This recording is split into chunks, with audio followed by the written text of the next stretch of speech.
গত ১৫ বছর ধরে জামায়াতে ইসলামীর কোনো ধরনের কার্যক্রম নেই বলে ধারণা করা হলেও প্রকৃতপক্ষে বাংলাদেশের স্বাধীনতা বিরোধী এই দলটি গোপনে আবার সংগঠিত হয়েছে বলে গোয়েন্দা তথ্য দলটির নথি থেকে জানা গেছে।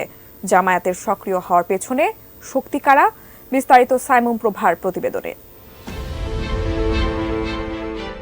২০১৩ সালে রাজনৈতিক দল হিসেবে জামায়াতের নিবন্ধন হাইকোর্ট বেআইনি ঘোষণা করেন।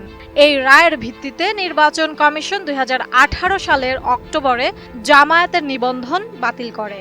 নিবন্ধন বাতিল হওয়ায় দলীয় প্রতীক নিয়ে নির্বাচন করতে পারছেন না তাদের প্রার্থীরা। কোনো নিবন্ধিত রাজনৈতিক দল বা জোটের ছত্রছায়ায় দাঁড়িপাল্লার পরিবর্তে অন্য এক প্রতীক নিয়ে নির্বাচন করার প্রাথমিক সিদ্ধান্ত নিয়েছে দলটি। গত নির্বাচনেও জামায়াতের প্রার্থীরা ধানের শীষ নিয়ে নির্বাচন করেন। মুক্তিযুদ্ধকালীন মানবতা বিরোধী অপরাধের দায়ে শীর্ষ নেতাদের সাজা, প্রকাশ্য রাজনীতিতে দীর্ঘ অনুপস্থিতি, নিবন্ধন বাতিল এবং সরকারের নানামুখী চাপে থাকার পরেও বাংলাদেশের রাজনীতিতে একটা অবস্থান আছে দলটির। মুক্তিযুদ্ধের সময় দলটি সরাসরি দেশের স্বাধীনতার বিরুদ্ধে অবস্থান নেয় এবং মুক্তিযুদ্ধের পক্ষের শক্তি ও স্বাধীনতাকামীদের উপর নির্বিচারে হত্যাযজ্ঞ চালায়। ১৯৭১ সালে বুদ্ধিজীবীদের হত্যায় মুখ্য ভূমিকা পালন করেছিল পাকিস্তান সেনাবাহিনীর সহায়ক আল বদর বাহিনী। বাহিনীটি মূলত মুক্তিযুদ্ধের সময় জামায়াতের ছাত্র সংগঠন ইসলামী ছাত্র সংঘের কর্মীদের নিয়ে গঠিত হয়। গত প্রায় ৪ দশকেরও বেশি সময় ধরে জামায়াতে ইসলাম নিজেদের অস্তিত্বের স্বার্থে এক ধরনের বোঝাপড়া করে রাজনীতি করে আসছে। তবে দীর্ঘকালের জোট সঙ্গী বিএনপি নেতৃত্বাধীন জোট থেকেও সরে যেতে হয়েছে জামায়াতকে। যদিও এটি বিএনপিকে জামায়াত বিতর্ক থেকে স্বস্তি দেওয়ার কোনো কৌশল কিনা তা নিয়ে জোর আলোচনা আছে রাজনৈতিক অঙ্গনে। গত অক্টোবরে ইসির কাছে নিবন্ধনের আবেদন করে বাংলাদেশ ডেভেলপমেন্ট পার্টি বিডিপি। জামায়াতের লোকজনই ছদ্মবেশে এই দল গঠন করতে চেয়েছিল বলে ধারণা করা হচ্ছে। কয়েকটি গণমাধ্যমের খবরে বলা হয় বিডিপির শীর্ষ নেতারা জামায়াতের সঙ্গে জড়িত ছিলেন। দলটির সাধারণ সম্পাদক জামায়াতের ছাত্র সংগঠন ইসলামী ছাত্র শিবিরের সাবেক নেতা।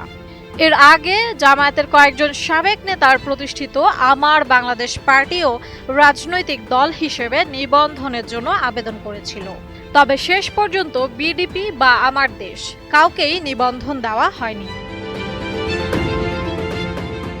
একাধিক সূত্র বলছে আগামী জাতীয় সংসদ নির্বাচনে জামায়াত অংশগ্রহণ করবে এটা মোটামুটি নিশ্চিত। তবে কোন প্রক্রিয়ায় কিভাবে করবে তা নিয়ে তাদের মধ্যে এখন পর্যন্ত নানামুখী আলাপ আলোচনা চলছে।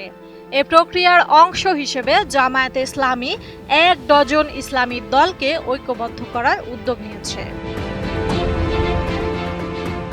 খবর এসেছে জামায়াত অন্তত ৫-৬টি ইসলামিক দলের সঙ্গে বৈঠক করেছে। এদের মধ্যে খেলাফত আন্দোলন, খেলাফত মজলিস, হেফাজত ইসলাম অন্যতম। এসব দলকে নিয়ে জামায়াত একটি নির্বাচনী জোট গঠন করতে চায় এবং অভিন্ন প্রতীক নিয়ে নির্বাচন করতে চায়। বিভিন্ন সূত্রগুলো বলছে জামায়াতের ১০০ আসনে প্রার্থী চূড়ান্ত করা হয়েছে। ইসলামী দলগুলোকে ছাড় দেবে ২০০ আসনে। জামায়াতের এই পরিকল্পনাকে বিএনপি নেতারা সরকারের সঙ্গে গোপন সমঝোতা হিসেবে চিহ্নিত করেছেন। তবে সরকারের পক্ষ থেকে বলা হচ্ছে জামায়াতের সঙ্গে সরকারের আপোষ বা সমঝোতার সম্পর্ক নেই। সংসদ নির্বাচনে জামায়াত এবং অন্যান্য ইসলামিক দলগুলো নিয়ে একটি বড় ধরনের জোট হতে যাচ্ছে বলে অনেকেই ধারণা করছেন।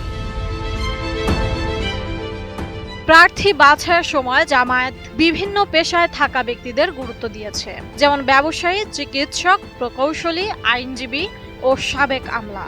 দলটি ইতোমধ্যে সদস্যদের কাছ থেকে নির্বাচনী তহবিল সংগ্রহ করাও শুরু করেছে। সারা দেশে সব ইউনিটকে চিঠি দিয়ে দলের সদস্যদের নির্বাচনী তহবিল সংগ্রহের জন্য অতিরিক্ত অর্থ দিতে বলেছে জামায়াতে ইসলাম। জামায়াত তাদের সাংগঠনিক ভিত্তি প্রসারিত করতে এবং নতুন সদস্য ও তহবিল সংগ্রহের জন্য বিদেশেও কার্যক্রম বাড়ানোর চেষ্টা করছে। Desk report, ATN news.